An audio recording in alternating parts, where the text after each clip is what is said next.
ਅਜਿਹੇ ਕਿਹੜੇ ਕਾਰਨ ਬਣ ਗਏ ਕਿ ਜਿਹੜੀ ਇੱਕ ਕਾਲਜ ਦੀ ਜਾਂ ਯੂਨੀਵਰਸਿਟੀ ਦੀ ਉਹ ਪ੍ਰੋਫੈਸਰ ਹੈ ਉਹਦੇ ਵੱਲੋਂ ਅਪਸ਼ਬਦ ਕਿਉਂ ਬੋਲੇ ਗਏ? ਲੜਾਈਆਂ ਝਗੜੇ ਹੁੰਦੇ ਨੇ, ਸੌ ਕੁਛ ਹੁੰਦਾ ਜਿੱਥੇ, ਪਰ ਜੇ ਕਿਸੇ ਨੂੰ ਮਾੜਾ ਜਾਤੀ ਸੂਚਕ ਸ਼ਬਦ ਬੋਲਣਾ ਇਹ ਕਾਨੂੰਨ ਦੇ ਵਿਰੁੱਧ ਆ। ਅਦਾਲਤ ਦੇ ਵਿੱਚ ਕਾਨੂੰਨ ਦੇ ਮੁਤਾਬਕ ਡਾਕਟਰ ਰੀਤੂ ਵੱਲੋਂ ਜਿਹੜੀ ਰਿਪੋਰਟ ਦਿੱਤੀ ਗਈ ਸੀ, ਉਹ ਜਿਹੜੀ ਉੱਥੋਂ ਪ੍ਰਿੰਸੀਪਲ ਸੀ ਉਹਦੇ ਉੱਤੇ ਕੇਸ ਦਾਇਰ ਹੋ ਗਿਆ। ਜਦੋਂ ਅਦਾਲਤ ਵੱਲੋਂ FIR ਦਰਜ ਕਰਾਉਣ ਦੇ ਹੁਕਮ ਹੋ ਗਏ, FIR ਦਰਜ ਹੋ ਗਈ, ਜਿਹੜੀ ਪੁਲਿਸ ਆ ਉਹਨੂੰ ਹੁਣ ਫੜ ਨਹੀਂ ਰਹੀ। ਉਹ ਫਿਰ ਡਾਕਟਰ ਰੀਤੂ ਨੇ ਫਿਰ ਧਰਨੇ ਦਾ ਰੂਪ ਧਾਰਨ ਕਰ ਲਿਆ। ਤਕਰੀਬਨ 4-5 ਮਹੀਨੇ ਪਹਿਲਾਂ ਉਹਨੇ ਫਿਰ ਉੱਥੇ ਆਪਦੇ ਜਿਹੜੇ ਨਾਲ ਦੇ ਸੀ ਹੋਰ ਉਹਦੇ ਸੰਗੀ ਸਾਥੀ, ਉਹਨਾਂ ਨਾਲ ਸਲਾਹ ਮਸ਼ਵਰਾ ਕਰਕੇ ਮਹਿਮੂਦ ਪਰਾਚਾ ਸਾਹਿਬ ਨੇ ਜਿਹੜੇ ਵਕੀਲ, ਉਹਨਾਂ ਨਾਲ ਸਲਾਹ ਮਸ਼ਵਰਾ ਕਰਕੇ ਉੱਥੇ ਧਰਨਾ ਦੇਣਾ ਸ਼ੁਰੂ ਕਰ ਦਿੱਤਾ। ਕਾਨੂੰਨ ਦੇ ਮੁਤਾਬਕ ਤਾਂ ਇਹੀ ਬਣਦਾ, ਜਦੋਂ ਸਰਕਾਰ ਨਾ ਸੁਣੇ, ਅਦਾਲਤ ਦੀ ਵੀ ਨਾ ਸੁਣੇ, ਫਿਰ ਤਾਂ ਹਰੇਕ ਪ੍ਰੋਟੈਸਟ ਕਰ ਸਕਦਾ। 4-5 ਮਹੀਨੇ ਤੋਂ ਲਗਾਤਾਰ ਉੱਥੇ ਧਰਨਾ ਚੱਲ ਰਿਹਾ ਸੀ। ਉਹ ਧਰਨਾ ਜਿਹੜਾ ਹੌਲੀ ਹੌਲੀ ਵੱਡਾ ਰੂਪ ਧਾਰਦਾ ਗਿਆ। ਫਿਰ ਪੁਲਿਸ ਪ੍ਰਸ਼ਾਸਨ ਦਾ ਉਸ ਪ੍ਰਿੰਸੀਪਲ ਦੇ ਉੱਪਰ ਨਰਮੀ ਵਾਲਾ ਰਵੱਈਆ ਹੋਣ ਦਾ ਕਾਰਨ ਕੀ ਹੈ? ਕਿ ਉਹ ਖਾਸਮ ਖਾਸ ਨੇ ਜਾਂ ਉਹਨਾਂ ਦੀ ਪਹੁੰਚ ਹੀ ਇੰਨੀ ਦੂਰ ਤੱਕ? ਉਹ RSS ਤੇ BJP ਦੇ ਖਾਸ ਨੇ ਨਾ, ਤਾਂ ਹੀ ਨਹੀਂ ਉਹ ਜਿਹੜਾ ਹੈਗਾ ਸਾਰਾ ਮਾਮਲਾ ਉਹ ਠੰਡੇ ਬਸਤੇ 'ਚ ਪਿਆ ਹੋਇਆ। ਜੇ ਕੋਈ ਹੋਰ ਹੁੰਦਾ ਫਿਰ ਹੁਣ ਜ਼ਿਆਦਾ ਕਾਰਵਾਈ ਹੋ ਜਾਂਦੀ, ਉੱਤੇ ਉਹਨੂੰ ਸਸਪੈਂਡ ਵੀ ਕੀਤਾ ਜਾਂਦਾ, ਉਹਨੂੰ ਜੇਲ੍ਹ ਵੀ ਹੁੰਦੀ। ਤੁਹਾਡੇ ਵੱਲੋਂ ਹੋਰ ਸਿੰਘ ਨਿਹੰਗ ਸਿੰਘ ਜਥੇਬੰਦੀਆਂ ਦੇ ਸਮੇਤ ਦਿੱਲੀ ਵੱਲ ਨੂੰ ਪਹੁੰਚਣ ਦੇ ਯਤਨ ਕੀਤੇ ਜਾ ਰਹੇ ਆ, ਪਰ ਦਿੱਲੀ ਪੁਲਿਸ ਦੇ ਵੱਲੋਂ ਹੂਟਰ ਵਜਾ ਕੇ ਤੁਹਾਨੂੰ ਰੋਕਿਆ ਜਾ ਰਿਹਾ। ਦੇਖੋ, ਅਸੀਂ ਹੱਕ ਸੱਚ ਦਾ ਜਿੱਥੇ ਕੋਈ ਲੜਾਈ ਆ, ਇਹ ਉਹ ਪੰਜਾਬ ਦੀ ਬੱਚੀ, ਅਸੀਂ ਉਹਦੇ ਨਾਲ ਖੜ੍ਹੇ ਹਾਂ। ਜਿੰਨਾ ਚਿਰ ਇਨਸਾਫ ਨਹੀਂ ਮਿਲਦਾ, ਜਦੋਂ ਵੀ ਸਾਨੂੰ ਉਹ ਬੁਲਾਉਣਗੇ ਅਸੀਂ ਉਸ ਟਾਈਮ ਜਾਵਾਂਗੇ। ਜਦੋਂ ਉਹਨਾਂ ਨੂੰ ਪਤਾ ਲੱਗ ਵੀ ਇੱਧਰੋਂ ਨਿਹੰਗ ਸਿੰਘ ਫੌਜਾਂ ਵੀ ਆ ਰਹੀਆਂ ਨੇ, ਉਹਨਾਂ ਨੇ ਜਿਹੜਾ ਸਿੰਘੂ ਬਾਰਡਰ ਸੀ ਉਹ ਸੀਲ ਕਰਤਾ ਪਹਿਲਾਂ ਹੀ। ਫਿਰ ਉਹ ਸਾਡੇ ਪੰਜਾਬ ਦੀ ਬੱਚੀ ਆ, ਬਹੁਜਨ ਸਮਾਜ ਦੀ ਬੱਚੀ ਆ, ਉਹਦਾ ਸਾਡਾ ਹੱਕ ਬਣਦਾ ਉਹਦੇ ਨਾਲ ਖੜਨ ਦਾ। ਅਤੇ RSS ਜਿਹੜੇ ਹੁਣ ਉਹ ਮਾੜੀਆਂ ਨੀਤੀਆਂ 'ਤੇ ਉਤਰੀ ਹੋਈ ਆ ਸਰਕਾਰ। TV 84 ਦੇ ਨਾਲ ਜੁੜਿਓ, ਮੈਂ ਰਜਿੰਦਰ ਸਿੰਘ ਸਵਰਾਜ। ਗੱਲ ਕੀਤੀ ਜਾਵੇ ਤਾਂ ਪਿਛਲੇ ਦਿਨਾਂ ਦੇ ਵਿੱਚ ਡਾਕਟਰ ਰੀਤੂ, ਜੋ ਕਿ ਪੰਜਾਬ ਦੇ ਜਾਂ ਪੰਥ ਦੇ ਜਿਹੜੇ ਮੁੱਦੇ ਹੁੰਦੇ ਨੇ ਜਾਂ ਜਿਹੜੀਆਂ ਲੜਾਈਆਂ ਨੂੰ ਲੈ ਕੇ ਕਿਤੇ ਨਾ ਕਿਤੇ ਫਾਈਟ ਕੀਤੀ ਜਾ ਰਹੀ ਹੈ, ਇਸੇ ਦੇ ਵਿੱਚ ਵੀ ਸ਼ਮੂਲੀਅਤ ਕਰਦੇ ਨੇ। ਪਰ ਡਾਕਟਰ ਰੀਤੂ ਦਿੱਲੀ ਦੇ ਇੱਕ ਕਾਲਜ ਦੇ ਵਿੱਚ ਬਤੌਰ ਪ੍ਰੋਫੈਸਰ ਵਜੋਂ ਡਿਊਟੀ ਕਰਦੇ ਨੇ, ਅਤੇ ਇਸੇ ਨੂੰ ਲੈ ਕੇ ਜਿਹੜੇ ਪ੍ਰੋਫੈਸਰ ਦੇ ਉੱਚ ਅਧਿਕਾਰੀ ਸਾਹਿਬਾਨ ਨੇ ਜਾਂ ਪ੍ਰਿੰਸੀਪਲ ਸਾਹਿਬਾਨ ਨੇ, ਉਹਨਾਂ ਦੇ ਵੱਲੋਂ ਇੱਕ ਅਪਸ਼ਬਦ ਬੋਲੇ ਜਾਂਦੇ ਨੇ। ਕਹਿ ਸਕਦੇ ਹਾਂ ਕਿ ਇਸੇ ਨੂੰ ਲੈ ਕੇ ਨਿਹੰਗ ਸਿੰਘ ਜਥੇਬੰਦੀਆਂ ਦੇ ਵੱਲੋਂ ਇਹਨਾਂ ਤਮਾਮ ਸਾਰੇ ਮਸਲਿਆਂ ਦੇ ਵਿੱਚ ਸ਼ਮੂਲੀਅਤ ਕੀਤੀ ਜਾਂਦੀ ਹੈ। ਅਤੇ ਪਿਛਲੇ ਦਿਨਾਂ ਦੇ ਵਿੱਚ ਇੱਕ ਵੀਡੀਓ ਵੀ ਸੋਸ਼ਲ ਮੀਡੀਆ ਦੇ ਉੱਪਰ ਵਾਇਰਲ ਹੁੰਦੀ ਤੁਸੀਂ ਦੇਖੀ ਹੋਵੇਗੀ, ਜਿਹਦੇ ਵਿੱਚ ਨਿਹੰਗ ਸਿੰਘ ਫੌਜਾਂ ਦੇ ਪਿੱਛੇ ਜਿਹੜੀਆਂ ਪੁਲਿਸ ਦੀਆਂ ਗੱਡੀਆਂ ਲੱਗੀਆਂ ਹੋਈਆਂ ਨੇ, ਅਤੇ ਜਿਹੜੇ ਨਿਹੰਗ ਸਿੰਘ ਹਮਾਇਤ ਕਰਨ ਵਾਸਤੇ ਡਾਕਟਰ ਰੀਤੂ ਦੇ ਹੱਕ ਦੇ ਵਿੱਚ ਜਾਂਦੇ ਨੇ, ਅਤੇ ਉਹਨਾਂ ਨਿਹੰਗ ਸਿੰਘਾਂ ਨੂੰ ਦਿੱਲੀ ਪੁਲਿਸ ਦੇ ਵੱਲੋਂ ਰੋਕਿਆ ਵੀ ਜਾ ਰਿਹਾ ਹੈ। ਪੂਰਾ ਮਸਲਾ ਕੀ ਹੈ, ਕਿਸ ਤਰੀਕੇ ਦੇ ਨਾਲ ਜਿਹੜੇ ਡਾਕਟਰ ਨੇ, ਰੀਤੂ ਨੇ, ਉਹਨਾਂ ਨੂੰ ਇਸ ਮਸਲੇ ਤੋਂ ਉਲਾਂਭੇ ਕੀਤਾ ਜਾ ਰਿਹਾ ਹੈ, ਇਸੇ ਦੇ ਬਾਬਤ ਗੱਲਬਾਤ ਕਰਾਂਗੇ। ਗੱਲਬਾਤ ਕਰਨ ਵਾਸਤੇ ਅਰਬਾਂ ਖਰਬਾਂ ਦਲ ਤੋਂ ਜਥੇਦਾਰ ਨਿਹੰਗ ਸਿੰਘ ਬਾਬਾ ਰਾਜਾ ਰਾਜ ਸਿੰਘ ਮੇਰੇ ਨਾਲ ਨੇ। ਬਾਬਾ ਜੀ, ਸਵਾਗਤ ਹੈ ਸਭ ਤੋਂ ਪਹਿਲਾਂ ਜੀ। ਵਾਹਿਗੁਰੂ ਜੀ ਕਾ ਖਾਲਸਾ, ਵਾਹਿਗੁਰੂ ਜੀ ਕੀ ਫਤਿਹ। ਬਾਬਾ ਜੀ, ਸਭ ਤੋਂ ਪਹਿਲਾਂ ਮੁੱਢਲੇ ਰੂਪ ਦੇ ਵਿੱਚ ਸਵਾਲ ਇਹ ਹੈ, ਮਸਲਾ ਕੀ ਹੈ ਜਿਸ ਤਰੀਕੇ ਦੇ ਨਾਲ ਤੁਹਾਡੇ ਵੱਲੋਂ ਹੋਰ ਸਿੰਘ ਨਿਹੰਗ ਸਿੰਘ ਜਥੇਬੰਦੀਆਂ ਦੇ ਸਮੇਤ ਦਿੱਲੀ ਵੱਲ ਨੂੰ ਪਹੁੰਚਣ ਦੇ ਯਤਨ ਕੀਤੇ ਜਾ ਰਹੇ ਆ, ਪਰ ਦਿੱਲੀ ਪੁਲਿਸ ਦੇ ਵੱਲੋਂ ਹੂਟਰ ਵਜਾ ਕੇ ਤੁਹਾਨੂੰ ਰੋਕਿਆ ਜਾ ਰਿਹਾ ਹੈ? ਦੇਖੋ, ਡਾਕਟਰ ਰੀਤੂ ਦਾ ਮਸਲਾ ਜਿਹੜਾ ਹੈਗਾ, ਉਹਦੇ ਵਿੱਚ ਅਸੀਂ ਦਿੱਲੀ ਗਏ ਸੀ।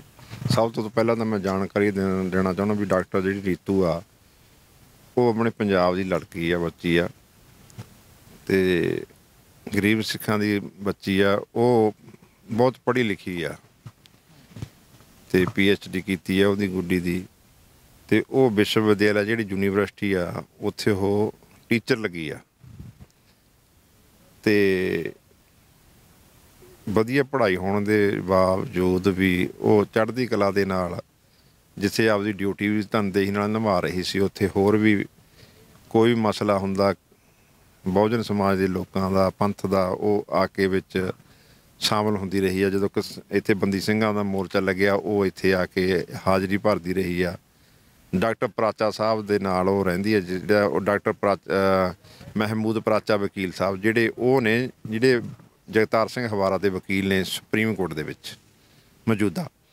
ਅਤੇ ਉਹ ਜਿਹੜੀ ਇੱਥੇ ਤਾਲਮੇਲ ਕਮੇਟੀ ਬਣੀ ਬੰਦੀ ਸਿੰਘਾਂ ਦੀ ਰਿਹਾਈ ਮੋਰਚੇ ਦੀ, ਉਹਦੇ ਵਿੱਚ ਵੀ ਡਾਕਟਰ ਰੀਤੂ ਮੈਂਬਰ ਆ। ਅਤੇ ਹੁਣ ਪਿੱਛੇ ਜਿਹੇ ਜਿਹੜੇ ਉੱਥੇ ਯੂਨੀਵਰਸਿਟੀ ਦੀ ਉਦੋਂ ਵੱਡੀ ਪ੍ਰਿੰਸੀਪਲ ਆ, ਵੱਡੀ ਪਰ ਉੱਥੋਂ ਦੀ ਮੁਖੀ ਆ ਵਿਸ਼ਵ ਵਿਦਿਆਲਿਆ ਦੀ, ਕਿਸੇ ਗੱਲ ਤੋਂ ਉਹਨਾਂ ਨਾਲ ਅਲਖੀ ਆਪਸ ਵਿੱਚ ਹੋ ਗਈ ਅਤੇ ਡਾਕਟਰ ਰੀਤੂ ਨੂੰ ਉਸ ਨੇ, ਉਹ ਭਾਜਪਾ ਦੀ ਆ, ਉਹ RSS ਦੀ ਆ, ਅਤੇ ਉਹਨੇ ਡਾਕਟਰ ਰੀਤੂ ਨੂੰ ਅਪਸ਼ਬਦ ਜਾਤੀ ਸੂਤਕ ਸ਼ਬਦ ਬੋਲੇ, ਮੰਦਾ ਬੋਲਿਆ ਅਤੇ ਉਹਨੂੰ ਉੱਥੋਂ ਕੱਢਤਾ ਯੂਨੀਵਰਸਿਟੀ ਦੇ ਵਿੱਚੋਂ।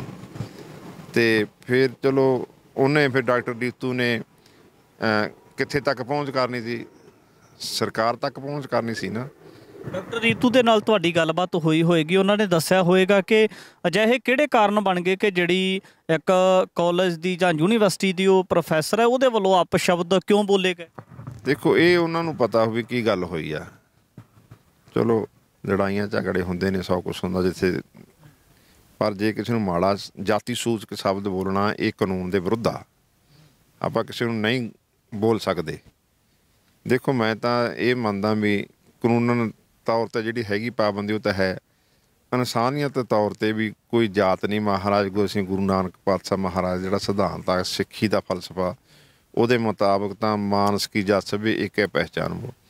ਇੱਥੇ ਕੋਈ ਜਾਤ ਨਹੀਂ, ਕੋਈ ਗੋਤ ਨਹੀਂ। ਇੱਥੇ ਅਸੀਂ ਗੁਰੂ ਦੇ ਸਿੱਖ ਹਾਂ, ਪਰਮੇਸ਼ਰ ਦੇ ਇਨਸਾਨ ਆ ਅਸੀਂ।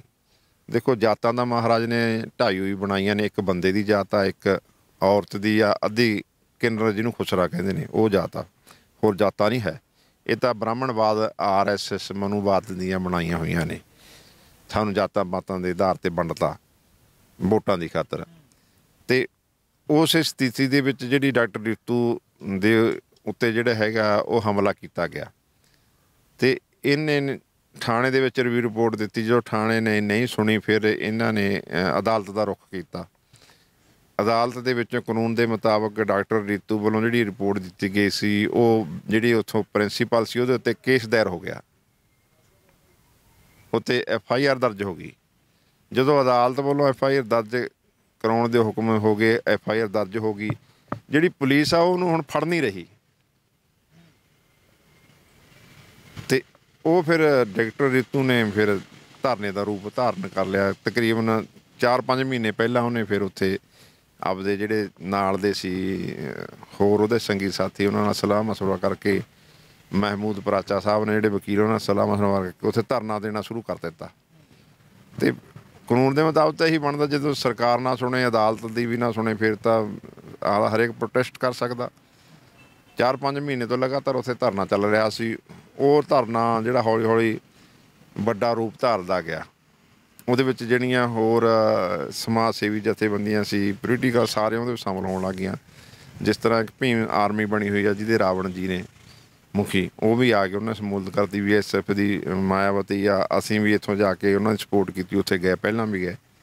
ਅਤੇ ਹੋਰ ਵੀ ਜਿੰਨੇ ਵੀ ਬਹੁਜਨ ਸਮਾਜ ਦੇ ਬਾਮ ਸੇਫ ਵੱਲੋਂ, ਬਹੁਜਨ ਮੁਕਤੀ ਮੋਰਚਾ ਵੱਲੋਂ, ਸਾਰਿਆਂ ਵੱਲੋਂ ਡਾਕਟਰ ਰੀਤੂ ਹਮਾਇਤ ਕੀਤੀ ਕਿ ਵੀ ਇਹਨੂੰ ਇਨਸਾਫ ਮਿਲਣਾ ਚਾਹੀਦਾ। ਉਹ ਕਹਿੰਦੇ ਮੈਨੂੰ ਹੁਣ ਨੌਕਰੀ ਨਹੀਂ, ਮੈਨੂੰ ਇਨਸਾਫ ਦਿਓ ਜੋ ਇਹਨਾਂ ਨੇ ਮੇਰੇ ਨਾਲ ਕੀਤਾ। ਇੱਕ ਬੜੀ ਹੈਰਾਨਗੀ ਵਾਲੀ ਗੱਲ ਹੈ ਕਿ ਤੁਸੀਂ ਦੱਸਿਆ ਕਿ ਕੋਰਟ ਦੇ ਵੱਲੋਂ ਪਰਚਾ ਦਰਜ ਕਰਨ ਦੇ ਹੁਕਮ ਜਾਰੀ ਹੋ ਜਾਂਦੇ ਨੇ, ਅਤੇ ਉਸ ਤੋਂ ਬਾਅਦ ਜਿਹੜਾ ਦਿੱਲੀ ਪੁਲਿਸ ਪ੍ਰਸ਼ਾਸਨ ਹੈ ਉਹ ਜਿਹੜੇ ਉਹ ਪ੍ਰੋਫੈਸਰ ਜਾਂ ਪ੍ਰਿੰਸੀਪਲ ਨੇ ਉਹਨਾਂ ਦੇ ਉੱਪਰ ਕਿਸੇ ਵੀ ਤਰੀਕੇ ਦੀ ਕੋਈ ਕਾਰਵਾਈ ਨਹੀਂ ਕਰ ਰਿਹਾ। ਫਿਰ ਪੁਲਿਸ ਪ੍ਰਸ਼ਾਸਨ ਦਾ ਉਸ ਪ੍ਰਿੰਸੀਪਲ ਦੇ ਉੱਪਰ ਨਰਮੀ ਵਾਲਾ ਰਵੱਈਆ ਹੋਣ ਦਾ ਕਾਰਨ ਕੀ ਹੈ? ਕੀ ਉਹ ਖਾਸਮ ਖਾਸ ਨੇ ਜਾਂ ਉਹਨਾਂ ਦੀ ਪਹੁੰਚ ਹੀ ਇੰਨੀ ਦੂਰ ਤੱਕ? ਦੇਖੋ ਉਹ RSS ਤੇ BJP ਦੇ ਖਾਸ ਨੇ ਨਾ, ਤਾਂ ਹੀ ਨਹੀਂ ਉਹ ਜਿਹੜਾ ਹੈਗਾ ਸਾਰਾ ਮਾਮਲਾ ਉਹ ਠੰਡੇ ਬਸਤੇ 'ਚ ਪਿਆ ਹੋਇਆ। ਜੇ ਕੋਈ ਹੋਰ ਹੁੰਦਾ ਫਿਰ ਹੁਣ ਜ਼ਿਆਦਾ ਕਾਰਵਾਈ ਹੋ ਜਾਂਦੀ, ਉੱਤੇ ਉਹਨੂੰ ਸਸਪੈਂਡ ਵੀ ਕੀਤਾ ਜਾਂਦਾ, ਉਹਨੂੰ ਜੇਲ੍ਹ ਵੀ ਹੁੰਦੀ। ਅਤੇ ਉਹ ਭਾਜਪਾ ਦੇ ਨਾਲ ਸੰਬੰਧ ਹੋਣ ਕਰਕੇ ਜਿਹੜਾ ਹੈਗਾ ਉਹ ਸਾਰਾ ਕੰਮ ਠੰਡੇ ਬਸਤੇ ਦੇ ਵਿੱਚ ਦਿੱਲੀ ਪੁਲਿਸ ਨੇ ਰੱਖਿਆ ਹੋਇਆ। ਅਤੇ ਉਸ ਤੋਂ ਬਾਅਦ ਫਿਰ ਵੱਡੇ ਵੀ ਉੱਥੇ ਇਕੱਠ ਵੀ, ਉਸ ਤੋਂ ਬਾਅਦ ਫਿਰ ਪੁਲਿਸ ਨੇ 1 ਮਹੀਨਾ ਪਹਿਲਾਂ, 15 ਮਹੀਨਾ ਪਹਿਲਾਂ ਹੀ ਜਿਹੜੇ ਭਾਜਪਾ ਦੇ ਕਹਿਣ ਤੇ ਜਿਹੜਾ ਉਹ ਧਰਨਾ ਸੀ ਉਹ ਜ਼ਬਰਦਸਤੀ ਚੁਕਾਤਾ। ਇਹਨਾਂ ਨੂੰ ਗ੍ਰਿਫਤਾਰ ਕਰ ਲਿਆ, ਫਿਰ ਛੱਡਤਾ। ਇਹ ਦੁਬਾਰਾ ਫਿਰ ਉੱਥੇ ਜਾਂਦੇ ਰਹੇ ਜਦੋਂ ਸਮਾਂ ਲੱਗਦਾ ਸੀ, ਇਕੱਠ ਕਰਕੇ ਉਸੇ ਜਗ੍ਹਾ ਤੇ ਫਿਰ ਹੁਣ 6 ਤਰੀਕ ਦਾ ਇਕੱਠ ਰੱਖਿਆ ਸੀਗਾ। ਅਸੀਂ ਵੀ ਇੱਥੋਂ ਗਏ ਸੀ, ਅਰਦਾਸ ਕਰਕੇ ਇਸ ਅਕਾਲ ਤਖਤ ਸਾਹਿਬ ਤੇ ਵੀ EVM ਦੇ ਖਿਲਾਫ ਉੱਥੇ ਮੋਰਚਾ ਚੱਲ ਰਿਹਾ। ਤੇ ਜਿਹੜਾ ਆ ਡਾਕਟਰ ਰੀਤੂ ਦਾ ਮਸਲਾ, ਇਹਦੇ ਦੇ ਸੰਬੰਧ ਦੇ ਵਿੱਚ ਵੀ 6 ਤਰੀਕ ਕੱਲ੍ਹ ਦਿੱਤੀ ਸੀ, ਅਸੀਂ ਗਏ ਸੀ।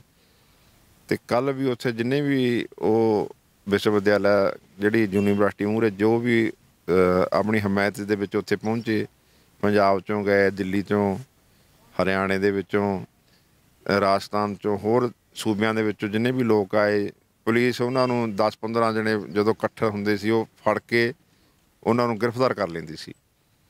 ਜਦੋਂ ਉਹਨਾਂ ਨੂੰ ਪਤਾ ਲੱਗਾ ਵੀ ਇੱਧਰੋਂ ਨਿਹੰਗ ਸਿੰਘ ਫੌਜਾਂ ਵੀ ਆ ਰਹੀਆਂ ਨੇ, ਉਹਨਾਂ ਨੇ ਜਿਹੜਾ ਸਿੰਘੂ ਬਾਰਡਰ ਸੀ ਉਹ ਸੀਲ ਕਰਤਾ ਪਹਿਲਾਂ ਹੀ, ਤੇ ਸਾਨੂੰ ਉੱਥੇ ਰੋਕਿਆ ਗਿਆ। ਤੇ ਦੇਖੋ ਜਿਹੜਾ ਇਹ ਪ੍ਰੋਟੈਸਟ ਆ ਡਾਕਟਰ ਰੀਤੂ ਦਾ, ਉਹ ਸੰਵਿਧਾਨ ਨੂੰ ਮੰਨਣ ਵਾਲੀ ਆ। ਫਰਾਚਾ ਸਾਹਿਬ ਨਾਲ ਨੇ ਜਿਹੜੇ ਸੁਪਰੀਮ ਕੋਰਟ ਦੇ ਸੀਨੀਅਰ ਵਕੀਲ ਨੇ ਮੌਜੂਦਾ, ਉਹ ਕਹਿੰਦੇ ਵੀ ਅਸੀਂ ਦੇਖੋ ਹੱਲਾ ਗੁੱਲਾ ਨਹੀਂ ਕੋਈ ਕਰਨਾ, ਜੇ ਲੜਾਈ ਦਾ ਕੰਮ ਨਹੀਂ ਕਰਨਾ।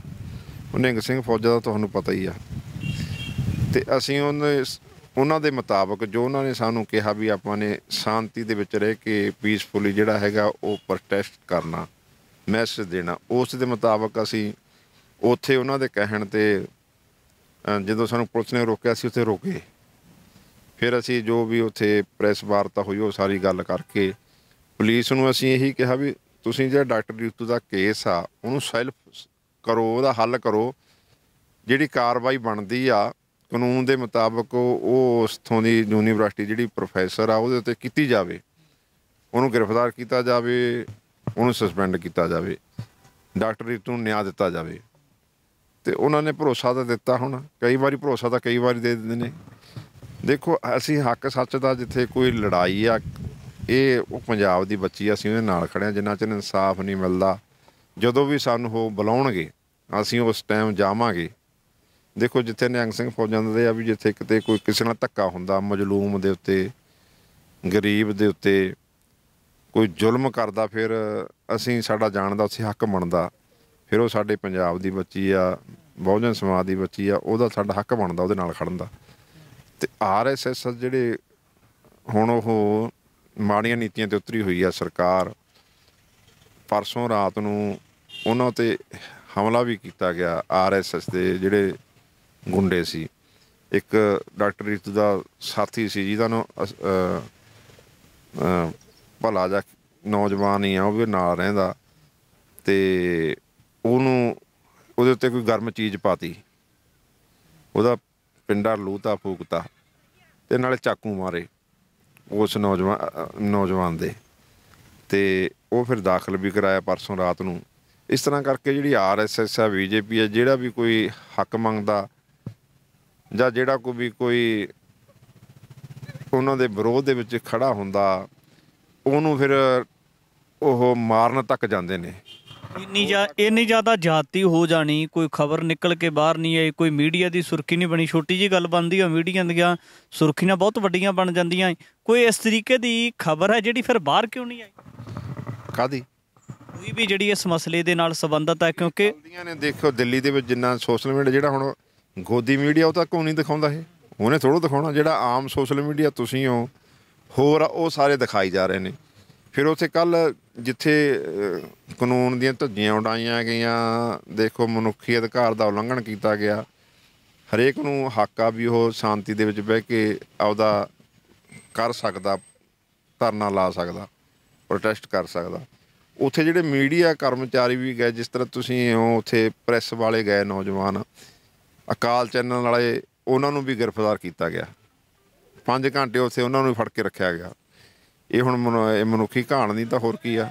ਮਨੁੱਖੀ ਅਧਿਕਾਰਾਂ ਦਾ, ਜਮਹੂਰੀਅਤ ਦਾ ਕਤਲ ਨਹੀਂ ਤਾਂ ਹੋਰ ਕੀ ਆ?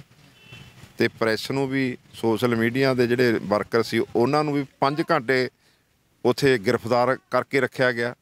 ਉਹਨਾਂ ਵੀ ਮਾੜਾ ਚੰਗਾ ਬੋਲਿਆ ਗਿਆ। ਇਹ ਥੋੜ੍ਹਾ ਹੁੰਦਾ ਵੀ ਜਿਹਨੇ ਤਾਂ ਲੋਕਾਂ ਦੀ ਹੱਕ ਸੱਚ ਦੀ ਆਵਾਜ਼ ਲੋਕਾਂ ਤੱਕ ਪਹੁੰਚਾਉਣੀ ਆ, ਕਾਨੂੰਨ ਤੱਕ ਪਹੁੰਚਾਉਣੀ ਆ, ਉਹਨਾਂ ਉੱਤੇ ਤਸ਼ੱਦਦ। ਫਿਰ ਡਾਕਟਰ ਰੀਤੂ ਦਾ ਤਾਂ ਕਰਨਾ ਹੀ ਕਰਨਾ। ਫਿਰ ਤਾਂ ਕੋਈ ਲੋਕਾਂ ਸਮੇਂ ਸੋਸ਼ਲ ਮੀਡੀਆ ਦੇ ਉੱਤੇ ਹੀ ਹੋ ਗਿਆ, ਪ੍ਰੈਸ ਦੇ ਉੱਤੇ ਹੀ ਹਮਲਾ ਹੋ ਗਿਆ, ਫਿਰ ਮਗਰ ਕਿਹੜਾ ਰਹਿ ਗਿਆ? ਚੌਥਾ ਥੰਮ ਆ ਇਹ। ਇਹਨੇ ਲੋਕਾਂ ਦੀ ਆਵਾਜ਼ ਹੱਕ ਸੱਚ ਦੀ ਜਿਹੜੀ ਮੀਡੀਆ ਰਾਹੀਂ ਜਾਣੀ ਆ, ਸਰਕਾਰ ਤੱਕ ਜਾਣੀ ਆ, ਪੂਰੇ ਵਰਲਡ ਦੇ ਵਿੱਚ ਜਾਣੀ ਆ, ਉਹਨਾਂ ਉੱਤੇ ਅਸੀਂ ਤਸੱਦਦ ਸਰਕਾਰ ਕਰੇ। ਫਿਰ ਉਹ ਮਨੁੱਖੀ ਅਧਿਕਾਰਾਂ ਦਾ ਉਲੰਘਣ ਆ, ਜਮਹੂਰੀਅਤ ਦਾ ਕਤਲ ਆ, ਸਖਤ ਨਿੰਦਾ ਕਰਦੇ ਹਾਂ। ਹੁਣ ਇਹਦਾ ਇੱਕੋ ਇੱਕ ਹੱਲ ਆ ਵੀ 2024 ਦਾ ਇਲੈਕਸ਼ਨ ਜਿਹੜਾ ਆ ਗਿਆ 2-4 ਮਹੀਨਿਆਂ ਨੂੰ ਹੋਣਾ, ਉਹ ਮੈਂ ਹੁਣ ਜਿੰਨੇ ਆ ਵੀ ਭਾਰਤ ਦੇ ਵਿੱਚ ਘੱਟ ਗਿਣਤੀਆਂ ਨੇ, ਜਿਸ ਤਰ੍ਹਾਂ ਸਾਡੇ ਨਾਲ ਇੱਥੇ ਜ਼ਿਆਦਤੀ ਹੋ ਰਹੀ ਆ, ਬੰਦੀ ਸਿੰਘ ਇਹ ਵੀ ਇੱਕ ਲੋਕਤੰਤਰ ਦਾ ਘਾਣ ਆ। ਕਾਨੂੰਨ ਦੀਆਂ ਧੱਜੀਆਂ ਉਡਾਈਆਂ ਗਈਆਂ ਨੇ। ਕਾਨੂੰਨ ਤਾਂ ਕਹਿੰਦਾ, ਸੰਵਿਧਾਨ ਕਹਿੰਦਾ ਬੰਦੀ ਸਿੰਘ ਰਿਹਾ ਹੋਣੇ ਚਾਹੀਦੇ ਨੇ ਕਾਨੂੰਨ ਦੇ ਮੁਤਾਬਕ, ਪਰ ਸਰਕਾਰ ਉਹਨਾਂ ਨੂੰ ਛੱਡ ਨਹੀਂ ਰਹੀ। 14 ਸਾਲ ਹੋ ਤੋਂ ਬਾਅਦ 28 ਹੋ ਗਏ, 30 ਹੋ ਗਏ, 32 ਹੋ ਗਏ, 34 ਸਾਲ ਵੀ ਹੋ ਗਏ, ਉਹਨਾਂ ਨੂੰ ਕਿਸੇ ਨੂੰ ਅੱਜ ਤੱਕ ਬੇਲ ਵੀ ਨਹੀਂ ਮਿਲੀ।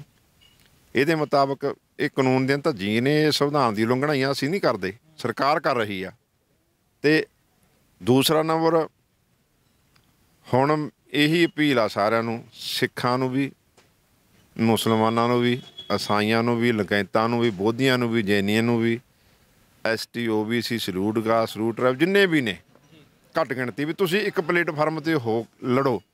ਸਭ ਤੋਂ ਪਹਿਲਾਂ ਤਾਂ ਸਾਨੂੰ EVM ਦਾ ਜਿਹੜਾ ਮੁੱਦਾ, ਇਹ ਵੀ ਬਾਮਨ ਮੇਸ਼ਰਾਮ ਉੱਥੇ ਚੱਲ ਰਹੇ ਨੇ, ਡਾਕਟਰ ਰੀਤੂ ਜੀ ਨੇ, ਮਹਿਮੂਦ ਪਰਾਚਾ ਸਾਹਿਬ ਨੇ, ਜਿਹੜੇ ਭਾਨੂ ਪ੍ਰਤਾਪ ਜੀ ਨੇ, ਵਕੀਲ ਨੇ, ਉਹ ਵੀ ਸੁਪਰੀਮ ਕੋਰਟ ਦੇ, ਉਹਨਾਂ ਨੇ ਇਹ ਮੁੱਦਾ ਚੁੱਕਿਆ ਹੋਇਆ EVM ਦਾ।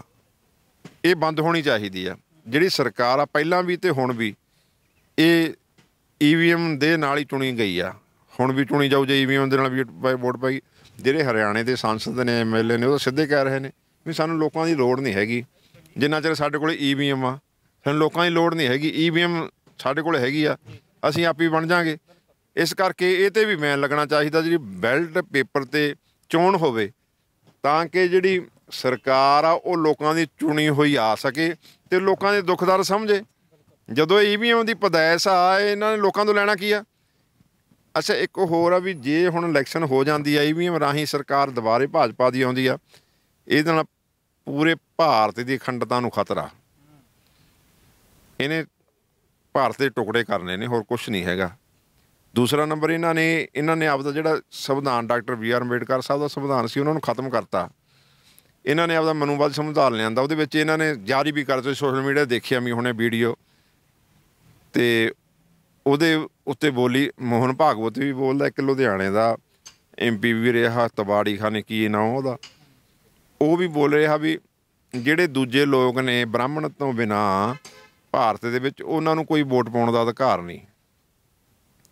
ਉਹ ਪੜ੍ਹ ਲਿਖ ਨਹੀਂ ਸਕਦੇ, ਉਹ ਕੋਈ IPS, PS, DSP, SP, MLA, MP ਉਹ ਨਹੀਂ ਬਣ ਸਕਦੇ। ਉਹਨਾਂ 'ਤੇ ਬੈਨ ਲਾਇਆ ਜਾਊਗਾ 2024 ਤੋਂ ਬਾਅਦ, ਹਿੰਦੂ ਰਾਸ਼ਟਰ ਬਣਾਵਾਂਗੇ।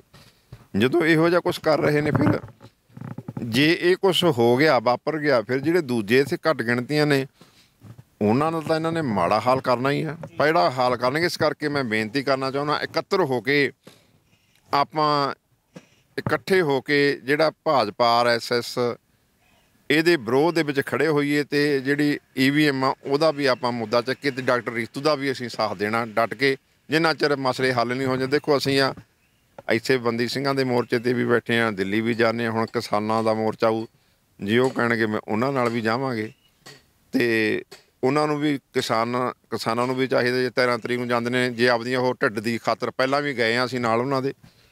ਕਿਸਾਨਾਂ ਨੂੰ ਮੈਂ ਅਪੀਲ ਕਰਦਾ, ਜਿੱਥੇ ਤੁਸੀਂ ਆਪਦਾ MSP ਜਾਂ ਆਪਦੇ ਢਿੱਡਾਂ ਦੀ ਖਾਤਰ ਤੁਰੇ ਫਿਰਦੇ ਹੋ, ਕਾਨੂੰਨ ਹੱਕ ਮੰਗਦੇ ਫਿਰਦੇ ਹੋ, ਸਾਨੂੰ ਆਹ ਮਿਲਣਾ ਚਾਹੀਦਾ, ਉੱਥੇ ਤੁਸੀਂ, ਜੇ ਤੁਹਾਡੇ ਦੇ ਵਿੱਚ, ਜੇ ਤੁਸੀਂ ਸਿੱਖ ਕਹਿਲਾਉਂਦੇ ਹੋ, ਜਿਹੜੇ ਵੀ ਜਾਣਗੇ ਉੱਥੇ, ਡੱਲੇਵਾਲ ਸਾਹਿਬ ਨੇ, ਪੰਨੂ ਭੰਦੇਰਾ, ਮੈਂ ਸਾਰਿਆਂ ਨੂੰ ਬੇਨਤੀ ਕਰਨਾ ਚਾਹੁੰਦਾ, ਜੇ ਤਾਂ ਤੁਸੀਂ ਸਿੱਖਾਂ ਦੇ ਘਰਾਂ ਦੇ ਵਿੱਚ ਪੈਦਾ ਹੋਏ ਹੋ, ਤਾਂ ਬੰਦੀ ਸਿੰਘਾਂ ਦੀ ਮਸਲਾ ਜ਼ਰੂਰ ਉਹਦੇ ਨਾਲ ਪਾਇਆ ਜਾਵੇ, ਮੰਗ ਰੱਖੀ ਜਾਵੇ। ਤੁਹਾਡੇ ਜਿਹੜਾ ਏਜੰਡਾ ਉੱਥੇ ਰੱਖਿਆ ਹੋਇਆ, ਜੋ ਵੀ ਮੰਗਾਂ ਨੇ ਤੁਹਾਡੀਆਂ, ਹੱਕ ਨੇ, ਉਹਦੇ ਨਾਲ ਬੰਦੀ ਸਿੰਘਾਂ ਦੀ ਰਿਹਾਈ ਦਾ ਜਿਹੜਾ ਹੈਗਾ ਮੁੱਦਾ ਵਿੱਚ ਪਾ ਕੇ ਲੈ ਕੇ ਜਾਓ। ਫਿਰ ਅਸੀਂ ਕਹਾਂਗੇ ਵੀ ਤੁਸੀਂ ਅਸਲ ਪੰਜਾਬ ਦੇ ਹੈਗੇ ਹੋ ਕਿਸਾਨ, ਨਹੀਂ ਤਾਂ ਫਿਰ ਤੁਸੀਂ ਆਪਣੇ ਢਿੱਡਾਂ ਖਾਤਰ ਤੁਰੇ ਫਿਰਦੇ ਹੋ। ਫਿਰ ਤੁਹਾਨੂੰ ਪੰਜਾਬ ਨਾਲ ਕੋਈ, ਜਾਂ ਬੰਦੀ ਸਿੰਘਾਂ ਨਾਲ ਕੋਈ ਮਸਲਾ ਤੁਹਾਡਾ ਹੈ ਨਹੀਂ ਹੈਗਾ, ਤੁਸੀਂ ਤਾਂ ਬਸ ਢਿੱਡਾਂ ਦੀ ਖਾਤਰ ਤੁਰੇ ਫਿਰਦੇ ਹੋ। ਆਪਦੇ ਪਰਿਵਾਰਾਂ ਦੀ ਖਾਤਰ ਤੁਰੇ ਫਿਰਦੇ ਹੋ, ਹੋਰ ਤੁਹਾਡੇ ਕੋਲੇ ਕੋਈ ਮਸਲਾ ਨਹੀਂ ਹੈਗਾ। ਇਸ ਕਰਕੇ ਜੇ ਤਾਂ ਤੁਸੀਂ ਬੰਦੀ ਸਿੰਘਾਂ ਦੀ ਰਿਹਾਈ ਦਾ ਮੋਰਚਾ ਆਪਣੇ ਮੰਗ ਰੱਖੋਗੇ, ਵਿੱਚ ਉਹਦੇ ਮੁੱਦਾ ਪਾਓਗੇ, ਤਾਂ ਅਸੀਂ ਤੁਹਾਡਾ ਸਹਿਯੋਗ ਦੇਵਾਂਗੇ। ਪਹਿਲਾਂ ਵੀ ਦਿੰਦੇ ਆਏ, ਹੁਣ ਵੀ ਦੇਵਾਂਗੇ। ਇਹ ਉਹਨਾਂ ਨੂੰ ਸੋਚਣਾ ਚਾਹੀਦਾ, ਕਿਸਾਨਾਂ ਨੂੰ। ਇਹ ਵੀ ਅਪੀਲ ਆ ਮੇਰੀ। ਪੱਖ ਦੇ ਮੁੱਦੇ ਨੂੰ ਲੈ ਕੇ ਗੱਲਬਾਤ ਕੀਤੀ ਹੈ ਤਾਂ ਨਿਹੰਗ ਸਿੰਘ ਫੌਜਾਂ ਦੇ ਵੱਲੋਂ ਜਿਹੜਾ ਡਾਕਟਰ ਰੀਤੂ, ਜੋ ਕਿ ਇੱਕ ਪੰਜਾਬ ਦੀ ਧੀ ਹੈ ਤੇ ਪੰਜਾਬ ਤੇ ਪੰਥ ਦੇ ਮੁੱਦਿਆਂ ਦੇ ਵਾਸਤੇ ਕਿਤੇ ਨਾ ਕਿਤੇ ਹਮਾਇਤ ਕਰਦੇ ਰਹੇ ਨੇ, ਔਰ ਅੱਜ ਦੇ ਸਮੇਂ ਦੇ ਦਰਮਿਆਨ ਜਿਸ ਤਰੀਕੇ ਦੇ ਨਾਲ ਉਹਨਾਂ ਦੀ ਜਿਹੜੇ ਸਕੂਲ ਦੇ ਉੱਚ ਅਧਿਕਾਰੀ ਨੇ ਉਹਨਾਂ ਦੇ ਵੱਲੋਂ ਜਿਹੜੀ ਇੱਕ ਜਾਤਸੀ ਤੌਰ ਤੇ ਵਧੀਕੀ ਕੀਤੀ ਗਈ ਹੈ, ਇਸ ਨੂੰ ਲੈ ਕੇ ਨਿਹੰਗ ਸਿੰਘਾਂ ਦੇ ਵੱਲੋਂ ਉਸ ਚੀਜ਼ ਦਾ ਵਿਰੋਧ ਵੀ ਕੀਤਾ ਗਿਆ ਤੇ ਬਣਦਾ ਸਮਰਥਨ ਵੀ ਦਿੱਤਾ ਗਿਆ ਹੈ। ਆਉਣ ਵਾਲੇ ਸਮੇਂ ਦੇ ਵਿੱਚ ਵੀ ਤਮਾਮ ਸਾਰੀ ਗੱਲਬਾਤ ਲੈ ਕੇ ਹਾਜ਼ਰ ਹੁੰਦੇ ਰਹਾਂਗੇ। ਧੰਨਵਾਦ।